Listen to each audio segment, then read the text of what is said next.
வணக்கம். இன்றைக்கி நம்ம இப்போ வந்து உத்திரகோஷமங்கை கோவிலில் இருக்கிறோம். இது வந்து என்னுடைய நண்பர் வந்து புதிதாக வாங்கின வண்டி. அவருடைய ஊர் வந்து ராமநாதபுரம். ஸோ அதனால் அங்கேருந்து என்ன பண்ணியிருக்கோம், இங்கே அவருடைய குலதெய்வம் இங்கே இருக்குது, ஐயனார் கோவில். அங்கே வந்திருந்தோம். அங்கே வந்து இப்போ வந்து பூஜை போட்டுட்டு அங்கேருந்து பார்த்திங்கன்னா இப்போ இந்த உத்திரகோஷமங்கை கோவிலுக்கு வந்திருக்கிறோம். அந்த கோவிலில் போட்ட மாலையை பார்த்திங்கன்னா இந்த ஆடுகள்லாம் வந்து அருமையாக சாப்பிட்டுட்ருக்கு. இதுவே வந்து ஒரு விசேஷம் தான் அப்படின்னு சொல்லலாம். இந்த பூ வந்து ஆடு சாப்பிட்றதுன்றது ஒரு பெரிய விசேஷம். சில வண்டிகள்லாம் பார்த்திங்கன்னா போட்டிருந்தோம்னா அது அப்படி காஞ்சி இதாகிற வரைக்கும் அப்படியே வண்டியிலே இருக்கும்.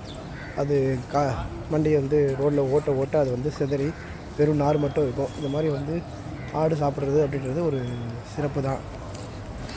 இப்போ பார்த்திங்கன்னா நம்ம வந்து இந்த உத்திரகோஷமங்கை கோவிலுடைய வாசலில் இருக்கோம். இதுதான் அந்த உத்திரகோஷமங்கை கோவிலுடைய கோபுரம் பாருங்கள்.